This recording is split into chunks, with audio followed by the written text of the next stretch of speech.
He humiliated her in front of the entire staff, mocked her, belittled her, made her feel small. But what he didn't know was that a tiny black lens was about to flip the script and expose everything he thought he'd buried. Before we begin, don't forget to like, subscribe, and drop a comment telling us where you're watching from. This is EdgeLine Stories, and what you're about to hear will make you question everything about trust, pride, and justice. At 27, she'd been working at MarketBrite Grocery in a quiet Ohio suburb for just over a year. It wasn't glamorous work, but it was honest. She clocked in, worked hard, helped elderly customers with their carts, and clocked out. Simple. Her manager, Ron Mathers, was a different story.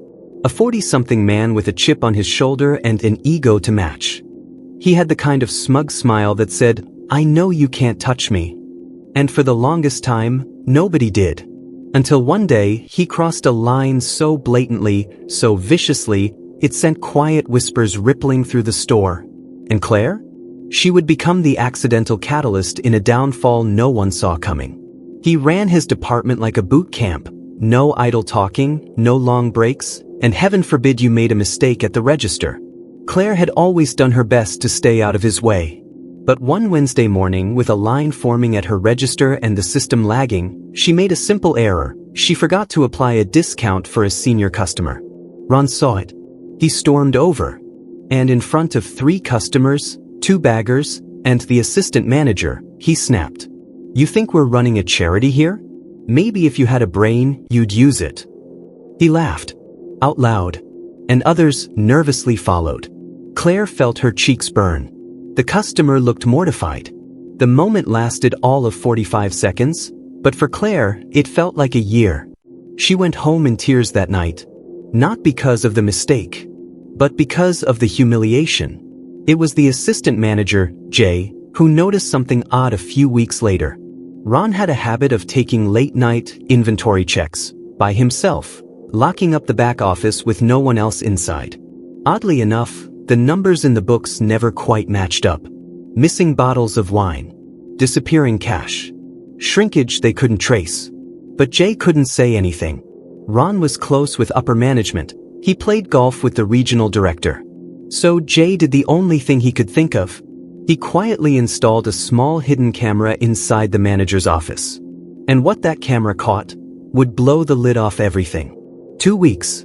That's how long it took. The footage was time-stamped.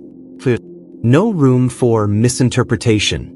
Ron was seen unlocking the inventory closet, removing boxes of alcohol, and, on 3 separate occasions, stuffing cash into his gym bag.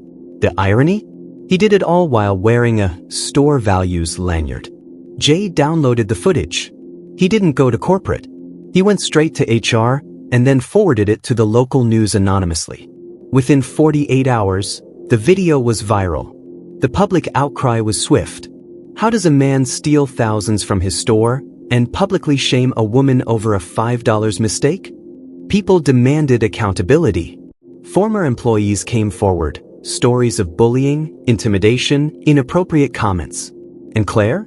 She stayed quiet until the news station reached out. She told her story calmly. With grace. "I didn't want revenge. I just wanted to feel human again." Ron was terminated within days. Charged for theft.